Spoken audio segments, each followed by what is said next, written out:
Благодарам. Не сум член на комисијата, но мислам дека не треба да се молчи за нешто што ви е живот и јас сакам, ако ми дозволите, пред да кажам некој збор за кандидатот, иако е многу тешко врз основа на ова што го имам пред мене, да прозборам гласно и за самиот Уставен суд. Она што се случува во моментов, проблемот со неможноста да функционира една многу важна државна институција, која не е дел од редовното судство, но е многу важен фактор во градењето на демократијата, владењето на правата и владењето на правото и заштитата на човековите права, мислам дека бара да укажам на следново. Подитно треба во измените на деловникот да внесеме една одредба во која ќе напишеме дека 6 месеци пред истекот на мандатот на оние кои ги бираме ќе почне нашата постапка, зошто? За да не дојде до вакуум во работата. Ние сме директни соучесници во кршењето на владењето на правото, односно ние сме фактор на оневозможување на функционалното работење на Уставниот суд, ама и на други институции. Меѓутоа, ајде да покренам уште едно важно прашање. Јас одговорно тврдам дека нема држава во која има Уставен суд, а нема закон за Уставен суд. Ние сме таа. Тезата ненаучна, такнат правник. Тамо ќе најдете критериуми од типот најмалку 10 или 15 години да бил редовен професор на правни факултети. Тамо ќе најдете претходно да бил председател на судови. Тамо ќе најдете да бил врвен правник во професијата, во администрацијата, во адвокатурата, ама сето тоа документирано. Извинете, ама со 2 странички, 3, јас навистина не можам да утврдам дали е во прашање истакнат правник кој што треба да решава за усогласеноста на законите со Уставот, на општите акти со законите и Уставот, тоа е многу проблематично. Значи, ако не ги наведеме ние во еден акт критериумите, повторно партиската блискост или припадност ќе биде најважниот критериум, затоа имаме Уставен суд кој што важи за најнеактивен во регионот. Уставните судови во светот имале голема улога во демократизацијата.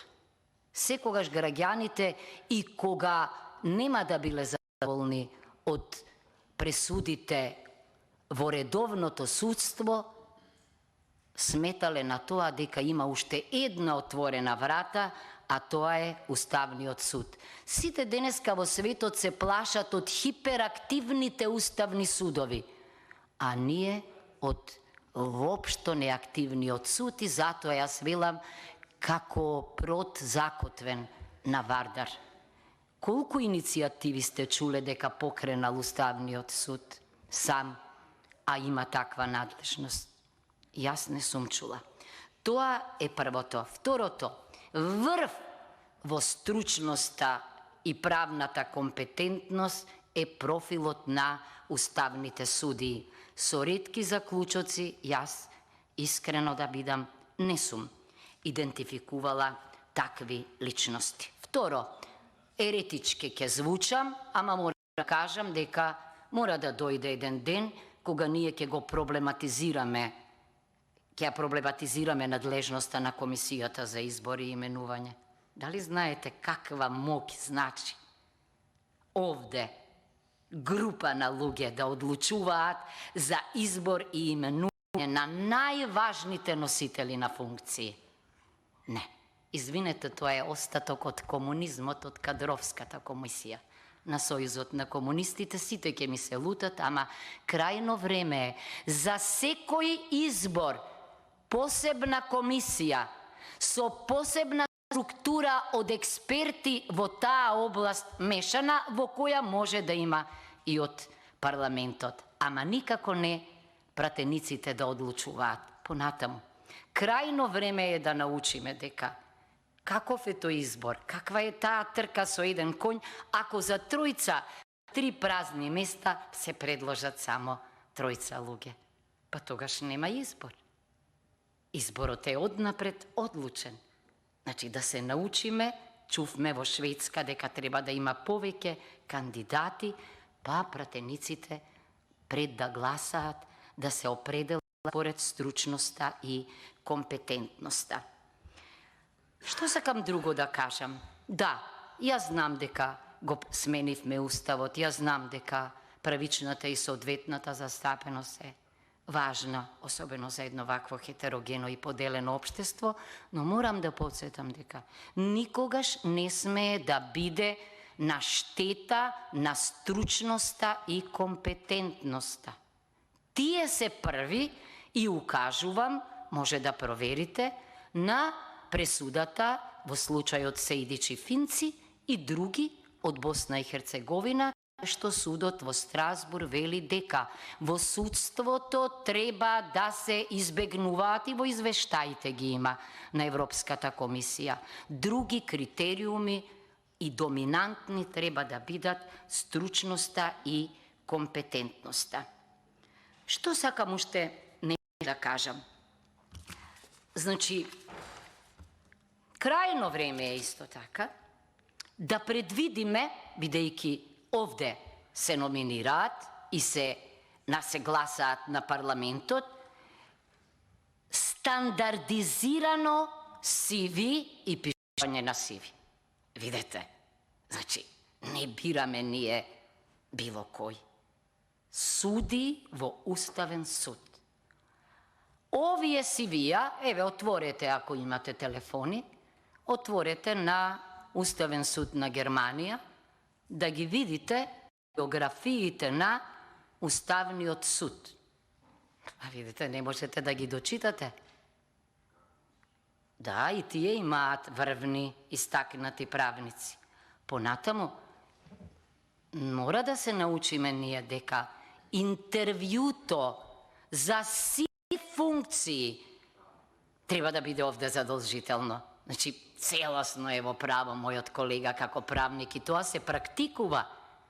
Значи, јас сакам овде, ако не сум член на комисијата, меѓутоа сакам, пред да кренам рака, да чујам што мислат овие луѓе. Ајдете праксата, само повикуваме праксата да ја имитираме на изборот на судиите за Судот за човекови права во Страсбур. Па интервју со прашања, со одговори, за да се разоткрие профилот на оној, пазете, 9 години кој што ќе одлучува за многу важни прашања и проблеми, меѓутоа, како што гледам, ние тоа го избегнуваме. Кога реков дека не можам да одлучам, што ми недостига мене? Видете, ние овде добиваме извештаи од Судскиот совет. Добиваме извештаи од Советот на јавни обвинители. Како може некој кој поминал 14 години во судството да не приложи овде, значи, една дебела, да побара мислење, како што препорака барате за било која работа, значи овде сега треба да имаме ние дополнителни документи и тие треба да бидат објавени на веб страницата на Собранието пред да гласаме ние, за сите граѓани да видат кого представуваме и како представуваме. Значи, ако избраните и именуваните лица се детектирани како главни креатори или поддржачи на процесите на криминализација и корупција и тие пред нас и ние сега мора да внимаваме дека самите ние, ако не избереме вистински профили на личности, се персонификација на право, на правда и на етика, учествуваме во оневозможувањето на граѓаните на најлесен и најдобар можен начин да си ги заштитат слободите и правата, а исто така и оневозможуваме оценка на уставноста и на законитоста, што ќе рече сами си се браниме. Бидејќи ние произведуваме не само добри, туку и лоши закони. Може би затоа во многу држави, како во Франција, оценката на уставноста на законите е екс анте, пред да стапи законот во сила на системските, за да не произведе лоши последици. Сето тоа треба да имаме во предвид. Кога реков дека сум хендикепирана, реков, прво, сите си вија, значи, мора да можеме да ги споредуваме и да направиме еден урнек, а таков знаеме сите ние дека постои. Не можам, реков, да заклучам многу, зошто? Бидејќи она што се случувало со кандидатот пред да влезе во судството е правнички ангажман на различни места, меѓутоа секое искуство е важно, ова искуство нема директна врска со она што треба да се работи, но не можам да го оценувам јас, бидејќи веројатно исто така и самите кандидати и самите институции во кои што работел кандидатот можеле да се изјаснат ова и затоа не се осудувам да зборувам. Но реков дека, како што јас честопати ја парашувам председателката на судскиот совет, видете, велам, статистика е ова. Меѓутоа, јас би сакала да ги детектирате вие главните причини за ова што се случува. Може би тие се и од персонален карактер, бидејќи вие не можете да тренирате некој или да доусовршувате кој што нема основни познавања. Или ние мора да ставиме крај на тоа погрешни луѓе да бидат на право место под наводници ова погрешни. Зашто понекогаш, еве кога веќе ја го споменав германскиот суд, ќе се шокирате, таму дури стои која партија, кој кандидат за судија предложила. Што значи, не е заклучокот однапред дека, ако е некој партиски близок, не може да биде и добар уставен судија. Ама зошто е тоа веднаш демантирано? Реков, од биографијата, веднаш ќе видите дека се работи за луѓе со дигнитет, со интегритет, со правно знаење, со правничко искуство. Некој кој што гарантира дека кога е на врвот од професијата, ќе го стори најдоброто. Иначе во интерес на вистината, во некои држави, во уставните судови не мора да бидат само правници. Например, францускиот пример, зашто за да се слушне и народот, но пак се тоа врвни професионалци во определени области. Него сакам да го следиме францускиот пример, каде што бившите председатели исто стануваат членови на нивниот уставен совет, но тоа е една од најпочитуваните функции и уставниот совет една од најпочитуваните институции, зашто иако не е во поделбата на власта лоциран, на некој начин е тој главниот наблюдувач, особено во заштитата на правото и правдата. Значи, да извлечеме едно искуство. Ова што е напишано, учество во na konferenciji, raspravi, akademija na sudi, nije dovoljno. No rekov, ne го обвинувам воопшто кандидатот, бидејќи тоа што сте го примиле, тоа го доставил. Ако овде има тело, ова Комисија за избор и именување, кој ќе рече, извинете, ве молиме да доставите вакво и вакво CV, се што ќе наведете, да подкрепите со документ, точен, проверлив, тоа да го ставиме на веб страницата, оти не се сите пратеници правници, ниту се членови на Комисијата за избор и именување, за да можеме да гласаме. Завршувам, да не должам многу.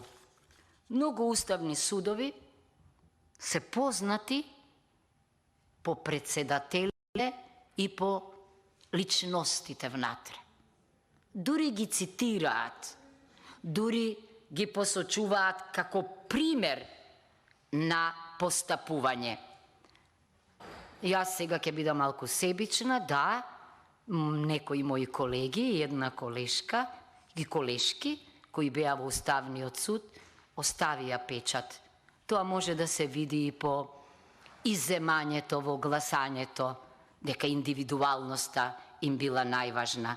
Но мислам дека како собрание сме должни да размислиме уште еднаш, да не треба да создадеме правен основ за она што го нареков оценка на стручноста и компетентноста за истакнат правник, кога ќе се конкретизира да добие смисла и значење. Второ, дали не треба да размислиме да се смени начинот на работата, да не биде само ние овде на говорницата, потоа гласањето за толку за колку што се предложени и, реков, стручноста и компетентноста да ги ставиме како најважни критериуми. Значи, до нас е, ви благодарам што ме сослушавте, се извинувам можеби за елементите на општост, но мислам дека ваквите укажувања одамна требеа да дојдат од самите уставни суди. Тоа ме плаши мене. 2005 година измените на Уставот ги нарекувавме судски реформи. Јас реков, не е тоа дел од редовното судство, меѓутоа ме зачуди нивната тивост, бидејќи за да може да постапуваат, треба да имаат луѓе кои ќе бидат познати по стручност и компетентност. Само вратете се на профилот, свртете се кон профилот на најголемиот дел од уставните суди и начинот на кој што се регрутирале. Не е познат феномен уставни суди да се регрутираат од пратеници, од секретари на влада, од председатели на државни изборни комисии по добро завршена работа, од судии после завршена работа. Не. Ние треба да овозможиме вистински надпревар на луѓе кои знаат, зашто и вие и јас утре ќе треба да побараме помош. Нашиот уставен суд тотално е непознат по заштитата на слободите и правата, по она што го нарекуваме ние во правото акцио популарис, тужбата, значи, или жалбата, како сакате, а по тие инструменти е најпознат, да речеме, германскиот суд во заштитата на слободите и правата на човекот и граѓанинот. Последната реченица ми е најголемо предупредување што еднаш постапуваше Уставниот суд по еден ваков случај, врзан за изборите, меѓутоа, замислете, даде погрешна интерпретација. Не се работеше за, всушност, оневозможување на пасивно избирачко право за лице кое што било казнето предходно, не смееше, му рекоа дека не може да се кандидира за градоначалник во постапката, а тие го подведоа под, значи, нешто што е политичко невозможување на политичко организирање. Врска немаат. Сите правници по уставно право ова го нотира. Ова мора да биде научена лекција. Многу лесно ќе постигнеме компромис и консензус околу личности кои се навистина истакнати во правната професија. Ама, ако нема такви датоци и докази, тогаш ќе доминираат политичките и партиските критериуми. Се надевам дека во нашиот мандат ќе смениме нешто и ќе овозможиме уставен суд кој што ќе биде синоним за најголем заштитник на уставот. Благодарам.